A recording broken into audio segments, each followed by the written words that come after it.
What's up guys, Brandon here from TechFlare, back with another video. In this video guys, I'm going to be comparing the 4 best budget cameras. Now here I have 3.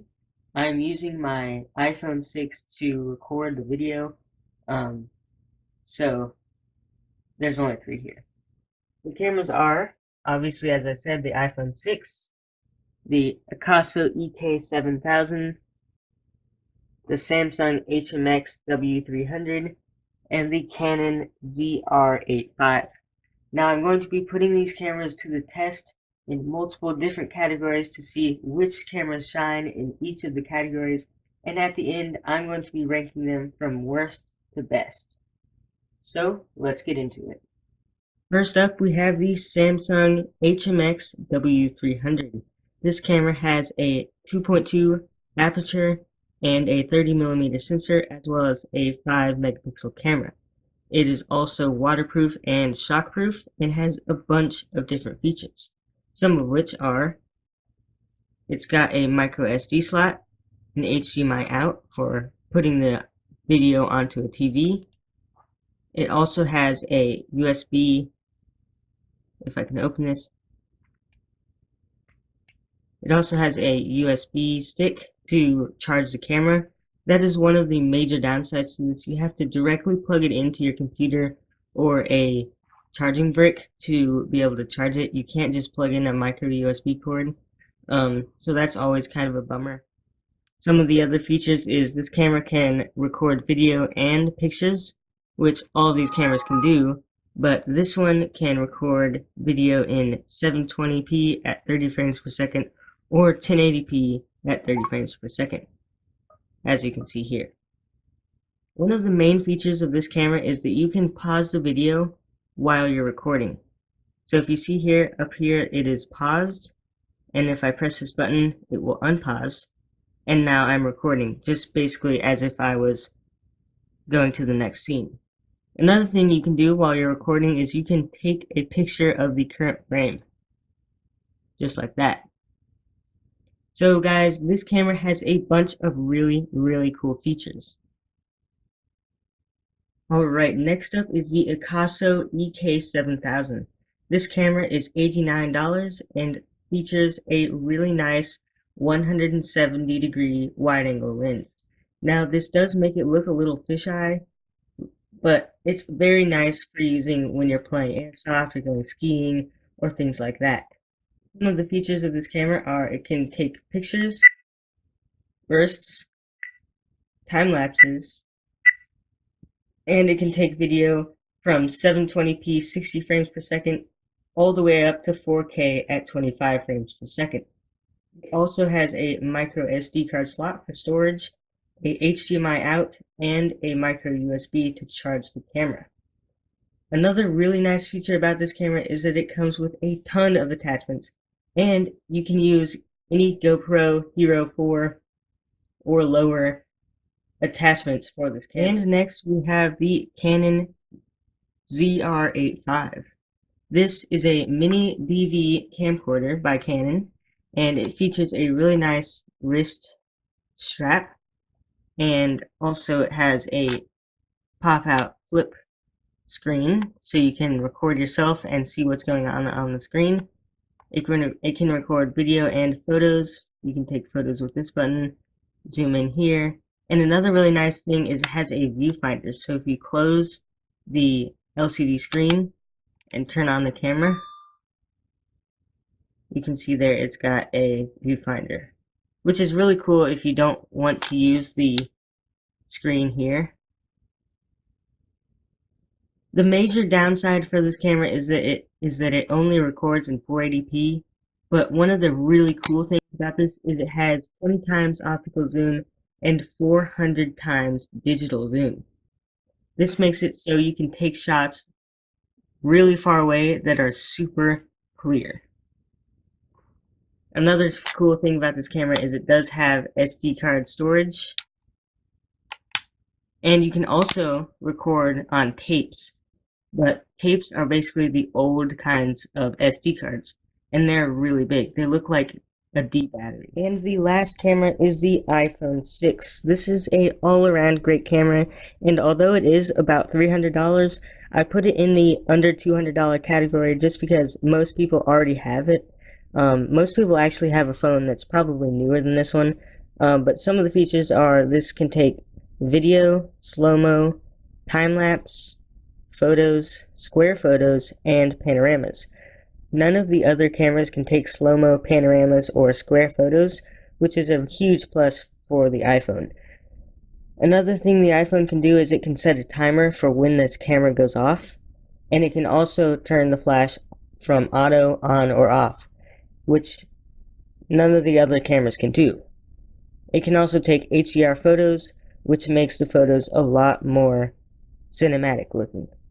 The iPhone obviously also has two cameras, a front-facing camera and a back-facing camera, which is always a plus if you want to record yourself or something in front of you.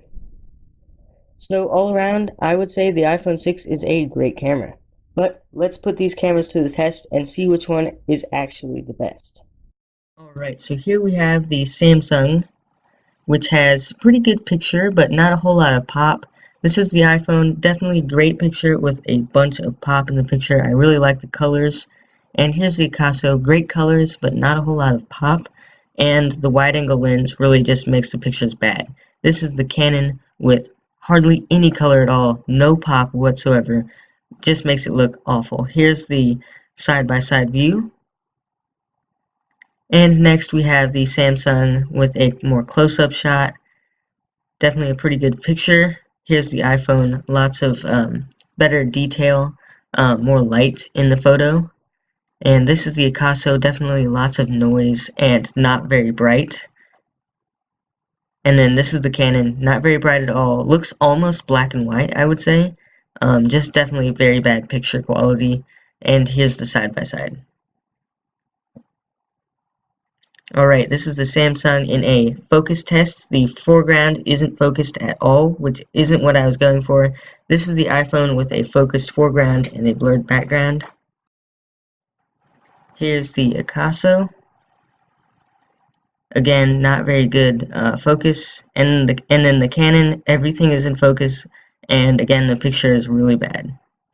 Here's the side-by-side view. And then this is where I tried to zoom in all the way with each of the cameras. The Samsung did pretty good.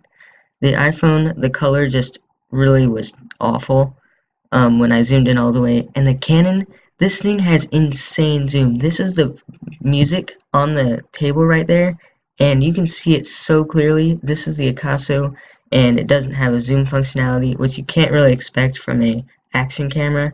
And then here's the side-by-side view. This is a low light shot. The Samsung did pretty good. The iPhone did very well. It really made the background very bright, which I really like. And then the Picasso, definitely a ton of noise, and it was a very dark shot. And then the Canon, again, looks almost black and white, and very blurry and lots of noise. And then here's the side-by-side. So first up we have the Samsung video test, and here you can get a quick glance at what the video looks like and how the autofocus is. The autofocus takes a little bit of time to kick in.